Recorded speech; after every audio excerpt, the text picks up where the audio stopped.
स्वागत है आपका द लोकल रिपोर्ट में। आप जानते हैं कल रिज़ल्ट अनाउंस हुए हैं पांच राज्य के। जो पांच राज्य के राज्य जो सभा के इलेक्शन चल रहे थे, कल वो रिज़ल्ट अनाउंस हो चुके हैं।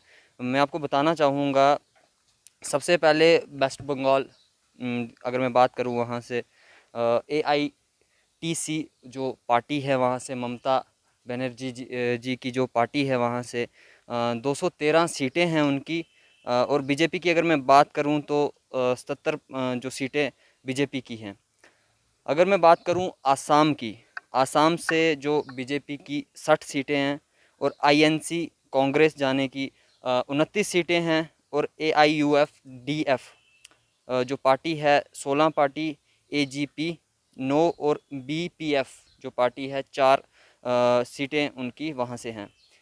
अगर मैं बात करूँगा इसी के साथ केरला की, केरला से जो CPI है वो 62 है। हर बार की तरह केरला में CPI ही जो है वो लीड करते आई है और आज भी CPI ने ही लीड किया है वहाँ पे 62 से। और INC जो है वो 21 में दूसरे नंबर पे है। और जो CPI है वहाँ पे वो 17 नंबर पे है। और साथ में IUML जो है 15 सीटें उसकी हैं। और KEC जो 5 सीटें उनकी भी हैं। इसी के साथ तमिलनाडु की बात करेंगे। तमिलनाडु से DMK जो पार्टी है 133 जो सीटें हैं वो उनकी हैं। AIADMK जो पार्टी है 66 जो सीटें हैं वो उनकी हैं। INC जो है 18 सीटें हैं वहाँ से। PMK जो है 5 सीटें हैं उनकी। और VCK जो है पार्टी है 4 सीटें हैं इनकी तमिलनाडु से।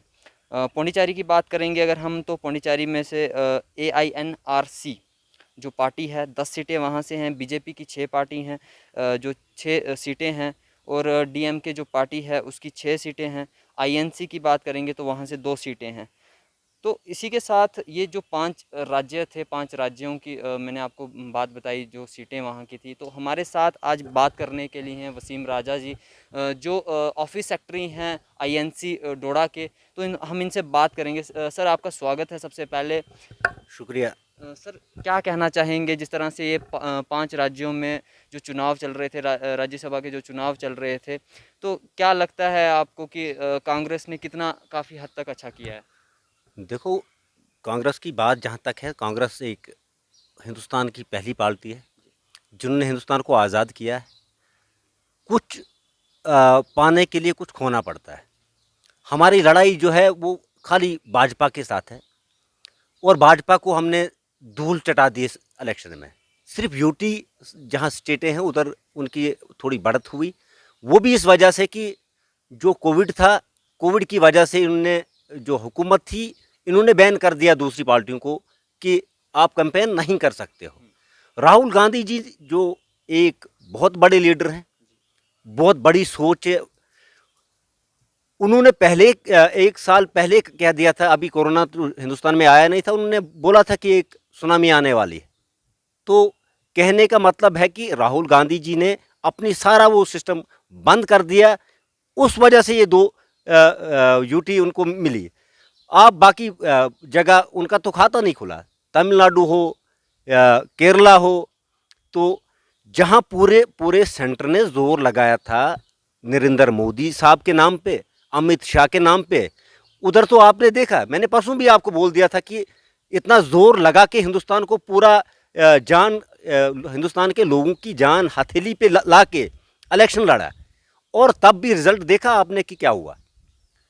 पूरा जोर लगा के वो बंगाल के लोग उनको आईना दिखा गए कि हम मोदी की इधर चलने नहीं देंगे। इन्होंने गदर मचाया हिंदुस्तान में। सर, अगर मैं बात करूंगा बंगाल की, आपने कहा कि किस तरह से मोदी जी ने वहाँ पे रैली में रैलियाँ जो थी वहाँ पे की, किस तरह से वहाँ के जो लोग थे उन्होंने डाइवर्ट करने की कोशिश की अपनी तरफ, लेकिन वैसा नहीं हो पाया। फिर भी ममता बनर्जी अगर बात करें, फिर भी वो लीड कर चुके हैं, वो लीड कर गए हैं वहाँ पे अभी भी। लेकिन बात करेंगे हम बंगाल की, जो उन्होंने सर रैलीज़ की वहाँ पे कोविड के टाइम पे, जो एक पैंडमिक टाइम चल रहा था उसके दौरान उन्होंने रैलीज़ की, जबकि राहुल गांधी ने कुछ अपनी रैली बंद कर दी। उन्होंने कहा कि ये जो पेंडेमिक टाइम चल रहा है इसमें मैं रैलीज नहीं करूंगा, बिकॉज जो पेंडेमिक टाइम है इसमें जो रैलीज है उसमें खतरा है मेरे ही लोगों को। तो फिर भाजपा सरकार इस चीज़ को क्यों नहीं समझ पाई? भाजपा सरकार को कुर्सी की ज़रूरत है, राहुल गांधी को हिंदुस्तान और हिंदुस्तान के लोगों की ज़रूरत है। फ़र्क तो यही है, यही सोच का फ़र्क है मोदी जी और राहुल जी में। राहुल जी ने ये सीधा कह दिया कि अगर लोग जिंदा रहें, हिंदुस्तान बचा रहे, तो इलेक्शन आते और जाते हैं। मोदी जी ने पूरा जोर लगाया ममता बनर्जी को हराने पे, तो भगवान की लाठी में देर है अंधेर नहीं है। लोगों ने ठुकरा दिया। आप ये देखें कि अगर जिंदगी रही 2022 में पंजाब का इलेक्शन है, यूपी का इलेक्शन है, ऐसे लात मार के भाजपा को हिंदुस्तान से दूर करेंगे। तो क्या लगता है आपको कि भाजपा सरकार यहाँ पे आई, लेकिन क्या कमियां रह जाती हैं भाजपा सरकार की? क्या उनकी आइडियोलॉजी कितनी डिफरेंट है आईएनसी को लेके? देखो, आप कांग्रेस की बात करेंगे तो कांग्रेस में हिंदू, मुस्लिम, सिख, ईसाई, हर मजहब के लोग इकट्ठे एक प्लेट पर बैठे मिलेंगे।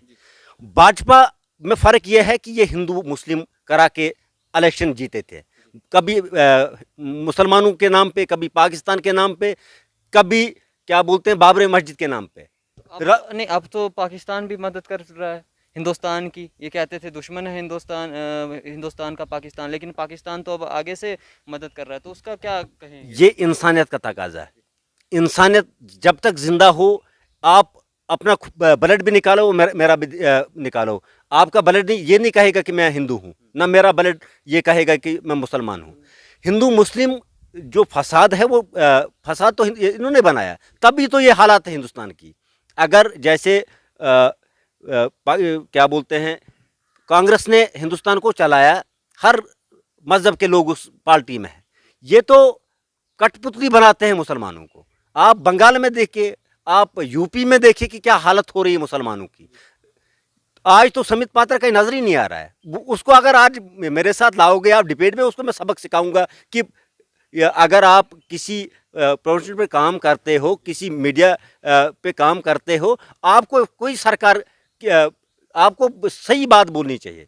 वो तो जब पाकिस्तान ने ऐलान कर दिया कि मैं मदद करने के लिए तैयार हूँ, तो समित पात्रा की बोलती बंद, कहीं नजर ही नहीं आया। और मैं गुजारिश करना चाहता हूँ, जब तक इनकी सरकार है, अब थोड़ा टाइम बचा है। मैंने आपको परसों भी बोला था कि नेक्स्ट पीएम जो होंगे वो राहुल जी होंगे। हिंदुस्तान के लोगों को पता है कि अगर हिंदुस्तान को कोई चलाने वाला है वो कांग्रेस है, बाकी तो कोई भी चला नहीं सकता है। क्योंकि कब तक आप झूठ बोलोगे? आप जम्मू कश्मीर की बात कीजिए, इधर 2014 में मेरे लीडर, हमारे सतून, ये क्या बोलते हैं, अब्दुल मजीद वानी साहब हार गए। वो किस साजिश से हारे? 6 साल में कौन से काम हुए? कोई भी भाजपा का लीडर आए मेरे सामने, मैं चैलेंज करता हूं पूरी भारतीय जनता पार्टी के लीडरशिप को, जम्मू कश्मीर में जितने भी लीडर हैं जो ये हिंदू मुस्लिम करते हैं, वो मेरे साथ डिबेट करें। मैं अपना 12 साल का पीरियड जो मजीद साहब का रहा, मैं उस पर बात करूंगा, हमने कितने काम किए, और वो एक काम भी बताएंगे तो मैं उसी वक्त सियासत छोड़ दूंगा। नहीं, वो यहाँ पे आप जानते हैं जैसे कि रविंद्र रैना जी भी आए थे, कुछ ही देर पहले आए थे यहाँ पे। उन्होंने कहा कि जब से 2014 से हमारी सरकार यहाँ पे बनी है तो यहाँ पे डेवलपमेंट देखने को मिली है। और डेवलपमेंट में बता दूँ डेवलपमेंट क्या हुई है, आप सभी को मैं बता दूँ डेवलपमेंट क्या है वो उनके हिसाब से, कि कांग्रेस सरकार में नीचे जो गणपत के 2 पिलर थे सिर्फ वही बने गए थे, बाकी कोई पुल नहीं बना गया था। लेकिन उन्होंने कहा भाजपा सरकार आई तो वो पुल बन पाया और कनेक्टिविटी हो पाई इधर से उधर। तो आपके अंदाजे से क्या है वो? देखो जी, मैं रविंद्र रैना की बात आपने की तो मैं बोलूँगा। वो उसका तो जहनी जो हिसाब है वो तो खो दिया है उसने। वो जून में कमल लपेट के चलता है। उसकी क्या बात मानूं मैं? उसने कौन सी कुर्बानी दी जम्मू कश्मीर के लिए? जितेंद्र राणा ने क्या किया जम्मू कश्मीर के लिए? आप बताओ मुझे। उसने हमारे डिस्ट्रिक्ट से, हमारे डिस्ट्रिक्ट के रहने वाले हैं, वो इधर से 2 बार जीते। गुलाम नबी आज़ाद साहब तो एक बार भी नहीं जीते इधर से, उनको तो लोगों ने दो बार हराया। उसने मेडिकल कॉलेज दिया, उसने गणपत पुल दिया। अब्दुल मजीद वानी साहब ने जो काम किए, वो पूरे स्टेट में 6 साल भाजपा की सरकार डोडा के काम नहीं कर पाई किसी और जगह। रिबन काटने से कुछ नहीं होता है। अगर मैं बोलूँगा मैंने किया है तो लोग जानते हैं। मेडिकल कॉलेज किसने दिया? नहीं, लेकिन अगर बात की जाएगी इसी गणपत पुल की, हम कर रहे थे बात, तो अगर इस गणपत पुल की बात की जाएगी ना, ये क्लियर आज तक नहीं हो पाया कि ये कांग्रेस ने बनाया है या भाजपा ने बनाया है इसका, क्योंकि रिबन ही नहीं काटा गया। अगर देखा जाए तो ये इनागुरेशन इसका प्रॉपरली तरीके से तो नहीं हुआ है, कोई नंबर नेम प्लेट ये नहीं है। ये अल्लाह का करम है, क्योंकि ये मेहनत की थी गुलाम नबी आज़ाद साहब और अब्दुल मजीद वानी साहब ने, जो पुल बनाया था, पुल का काम लगाया था। अब 2014 में आप, अगर आपको अच्छी तरह याद है कि थोड़ा सा काम बचा था इसका, तो ऊपर वाले ने इनको रिबन भी नहीं काटने दिया उधर, क्योंकि मेडिकल कॉलेज में तो गुलाम नबी आज़ाद साहब का नाम परेड लगी थी, मजीद साहब की लगी थी, उधर नहीं लगी थी। ये हमारे लिए वेट कर रहा है, इसका रिबन हम काटेंगे, इसको दुरुस्त हम करेंगे। तो अभी क्या लगता है, जिस तरह के हम इलेक्शंस की बात कर रहे थे, क्योंकि अब कांग्रेस का भी काफ़ी अच्छा देखने को मिला, और साथ में अगर मैं बात करूंगा कि अब क्या लगता है आपको, कांग्रेस कितना हद तक अपने जो पाँव है वो जकड़ चुका है सही तरीके से? मैं ये बताऊंगा आपको कि अगर भाजपा में हिम्मत है, वो जम्मू कश्मीर का इलेक्शन कराएं। वो तो लोगों को बोलते हैं कि हमारा सीएम आएगा। अगर हिम्मत है, वो इलेक्शन करा के दिखाएं, हम दिखाएंगे, लोग दिखाएंगे उनको कि सीएम कौन बनेगा। सीएम के लायक इंसान होना चाहिए। अब डॉक्टर जितेंद्र राणा, उसको कभी बात निकली डोडा डिस्ट्रिक्ट के बारे में? इतने हालात ख़राब हैं, लोग फाका कशी के शिकार हैं।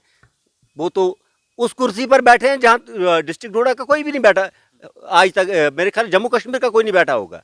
उस कुर्सी पर डॉक्टर जितेंद्र राणा साहब बैठे हैं, पैंट कोट, उसको पैंट हिलनी नहीं चाहिए। कभी बात की लोगों के बारे में? लोगों को पता चल गया, अब लोग उनको जवाब देंगे जब इलेक्शन होंगे। डॉक्टर जितेंद्र राणा ने आज तक अब मेरे ख्याल 6 साल कंप्लीट हो गए उनके सरकार के। कभी भी अगर उसने कोई बात की होती, कोई काम किए होते, हम भी बोलते। हमें कोई तकलीफ नहीं है अगर कोई काम वो किसी भी पार्टी का हो, अगर वो काम करेगा हम बोलेंगे इसने काम किया। खाली भाषण, खाली कुर्सियां, खाली पैसों के पीछे हर जगह उन्होंने बिठा के रखे हैं ऑफिसर लोग, जो उनको मंथली पैसे भेजते हैं। तो वो कहाँ से खर्चेंगे, वो कहाँ से काम करेंगे हमारे काम पे? आप ये मैं आपको बताऊं कि जो भी रोडें हमारे देहात में है, चाहे मरम्मत हो, चाहे गुन्ना हो, चाहे भागवा हो, चाहे कूटी हो, चाहे दशनान हो, अब कितने नाम में गिनूं, जो मजीद साहब ने काम किए हैं, इनका परदादा भी नहीं वो काम कर पाएगा हमारी डोडा कॉन्स्टिट्यूंसी में। तो ये मुंह से बोलना कुछ, अंदर से चलाना कुछ, ये खाली हर जगह फेल हो चुके हैं। कहाँ है हमारा वो एक्स एमएलए साहब शक्ति जी, कहाँ है? नजर आए कहीं इसमें? कहीं नजर नहीं आएंगे। ये नजर तब आएंगे जब इलेक्शन नजदीक होगा, फिर ये हिंदू मुस्लिम वो सिस्टम करेंगे। मगर लोग जान चुके हैं, लोगों ने इनको ठुकरा दिया है। आप याद रखें 2022 में जो भी इलेक्शन यूपी के हैं, चाहे पंजाब के हैं, लोग इनको मुंह तोड़ जवाब देंगे और हिंदुस्तान से भगाएंगे इन लोगों को। नहीं, अभी जम्मू कश्मीर की जो हालात चल रही है, क्योंकि आर्टिकल 370 तोड़ दिया गया था, वो भी भाजपा के किसी को पता नहीं था। रातों रात जो होता है हाउस अरेस्ट हो जाते हैं, जितने भी बड़े बड़े नेता हैं यहाँ के, वो सारे हाउस अरेस्ट हो जाते हैं, किसी को पता नहीं लगता। और रातों रात यहाँ पे पता लगता है हमें अगले दिन की आर्टिकल जो हमारा 35A और 370 है, जो वो तोड़ने वाले हैं, ये तोड़ रहे हैं उसे। तो उसके बाद यहाँ पे कहा जाता है कि डेवलपमेंट की जाएगी जम्मू कश्मीर की, जम्मू कश्मीर में डेवलपमेंट देखने को मिलेगी, एम्प्लॉयमेंट देखने को मिलेगी। आप क्या कहेंगे? नए लगाने की तो बात दूर है, जो हमारे डेली वेजर हैं वो बेचारे फाका कश के शिकार हैं। उनको तनख्वाह ही नहीं है 1-1 साल से। अगर साल में देते हैं 2 महीने की देते हैं। ये पहले उसको दुरुस्त करें। ये क्या नई जॉब देंगे? वो गुलाम नबी आज़ाद था जिसने ऐलान किया था और लोगों को नौकरियां दी थी।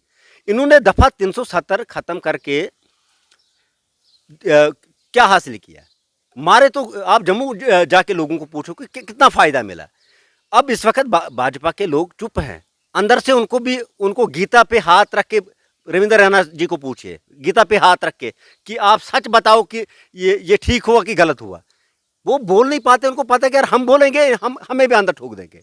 मगर हम अंदर जाने के लिए भी तैयार हैं। कांग्रेस जमात का एक मैं छोटा सा सिपाही हूँ, अब्दुल मजीद वानी का एक छोटा सा सिपाही हूँ। जहाँ इन्होंने भेजना होगा भेजें, मैं डरने वाला नहीं हूँ। हक को हम बताएंगे, हक के साथ हम खड़ा रहेंगे और हक की बात हम करेंगे। तो क्या आपका मैसेज रहेगा तमाम हमारे व्यूअर्स को, जितने भी हमारे लोग हैं, क्या मैसेज रहेगा आपकी तरफ से? जो भी सिचुएशंस चल रही हैं पूरे जम्मू कश्मीर में, पूरे इंडिया में, जो पेंडेमिक टाइम है साथ में, क्या कहना चाहेंगे जो लोग हैं जो आपको सुनना चाहते हैं?